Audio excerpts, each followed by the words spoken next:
बहुत समय पहले की बात है। मिर्जापुर नामक एक सुंदर सा गांव हुआ करता था। उस गांव में एक लकड़हारा रहता था जिसका नाम राम था।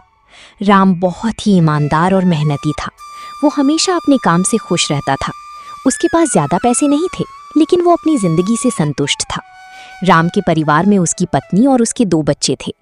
राम सेठ लालूचंद यहाँ लकड़ी काटने का काम करता था और लकड़ी काटने के बदले में सेठ लालूचंद राम को पैसे देता था, जिससे राम और उसके परिवार का जीवन व्यापन होता था। कोमल, मैं काम पर जा रहा हूँ। आज बहुत देर हो गया है, तो तुम बच्चों को स्कूल छोड़ाना और तुम अपना और घर का ख्याल रखना। जी, स्कूल तो मैं छोड़ आऊंगी, लेकिन मोनू और पिछले 2 दिन से कह रही हैं कि उनकी स्कूल की टीचर स्कूल की फीस मंगा रही है। मैं क्या करूं? हाँ, तो जाकर दे आओ ना स्कूल की फीस। अजी, कहाँ से दूं? आप जो पढ़वा लाते हैं उसमें मुश्किल से तो घर चल पाता है। अब उतनी सी तनख्वाह में मैं बच्चों की फीस का इंतजाम कैसे करूं? अजी, मैं एक बात आपको साफ साफ कह देती हूँ, आप सेठ लालूचंद जी से पगार बढ़ाने की बात कहिए। दिन पर दिन खर्च बढ़ता जा रहा है।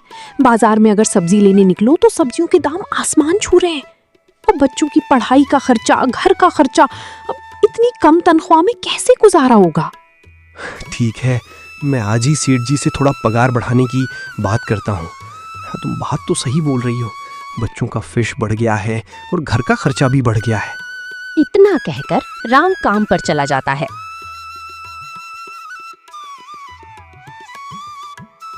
अरे भाई, आज तो पगार का दिन है।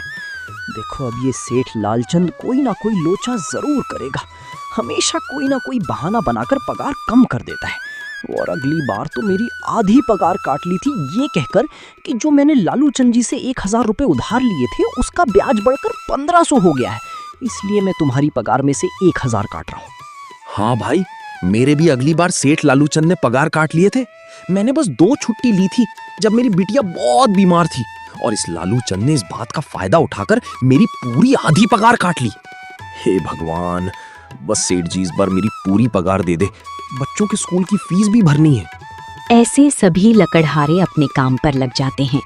काम करने के बाद सेठ लालूचंद के पास जाते हैं। सेठ जी, महीना पूरा हो गया है, हमें हमारी तनख्वाह दे दीजिए। देखो भाइयों, अभी मेरे पास तुम्हें देने के लिए पैसे नहीं है। अभी माल नहीं बिका है, सारा माल गोदाम में ही पड़ा हुआ है। कल या परसों तक तुम्हें तुम्हारी तनख्वाह मिल जाएगी। पर सेठ जी, अभी हमारे पास बिल्कुल पैसे नहीं बचे हैं। घर का भी सामान लाना है, बच्चों की फीस भरनी है। अरे मैंने कहा तो सही, 1-2 दिन और रुक जाओ, कल या परसों तक पैसे मिल जाएंगे। अभी मेरे पास पैसे नहीं हैं। सभी लकड़े निराश मन से अपने अपने घर आ जाते हैं। सभी लकड़े निराश मन से अपने अपने घर आ जाते हैं। अजी, क्या हुआ? इस बार कितना पगार मिला है? कोमल, अभी कोई पगार नहीं मिला। सेठ जी ने कहा है कि 1-2 दिन में पगार मिल जाएगा। पगार नहीं मिला? आपको तो पता है ना, बच्चों की फीस भरनी है। इनकी स्कूल टीचर ने आज साफ साफ चेतावनी दे दी है कि अगर कल फीस नहीं लाई तो बच्चों को घर पर ही बिठा लेना। अब बताओ मैं क्या करूं? मैं क्या करूं सुमन, ये सेठ जी समय पर कभी पैसे देते ही नहीं है। अब तो बस हम इंतजार के सिवा और कुछ नहीं कर सकते। 1-2 दिन की बात है, देख लेते हैं। ऐसे ही 2 दिन गुजर जाते हैं। 2 दिन बाद सेठ लालूचंद सबको पगा देता है। अरे सोहन, ये ले अपनी इस महीने की पगार। सेठ जी, ये तो बस 3000 है। मैंने तो इस महीने 4000 तक का काम किया है। हाँ, काम तो किया है, लेकिन तूने 1-1 घंटे आराम भी तो किया है। ये पैसे उसी आराम के काटे हैं। पर सेठ जी, आपने तो कहा था 8 घंटे काम के और 1 घंटे आराम। देख हरिया, मुझे ज्यादा हिसाब किताब ना समझा।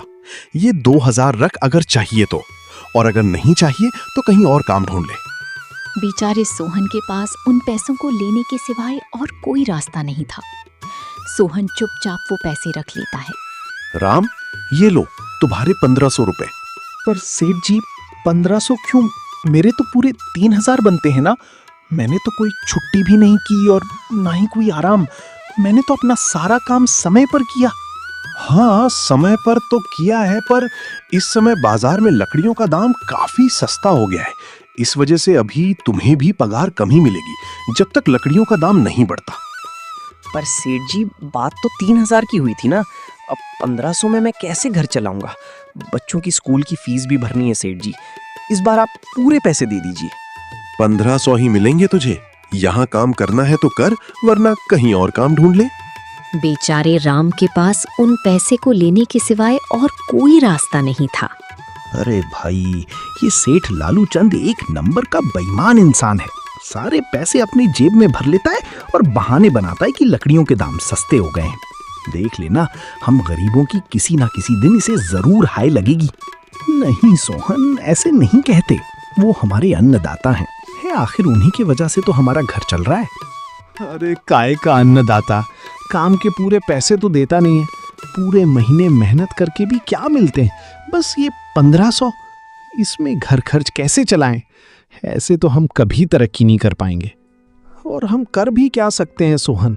हमें लकड़ी काटने के सिवा और कोई काम कहाँ आता है? और कोई काम खोलना भी चाहें तो उसके लिए हमारे पास इतने पैसे कहाँ हैं? अब जो भी हो, हमारा तो बस ये सेठ लालचंद ही सहारा है ना। कुछ देर बातें करने के बाद अपने घर की ओर निकल पड़ते हैं। जी, आ गए आप? कितनी पगार मिला है? कोमल, इस बार सेठ जी ने बस 1500 ही दिए हैं। बस 1500?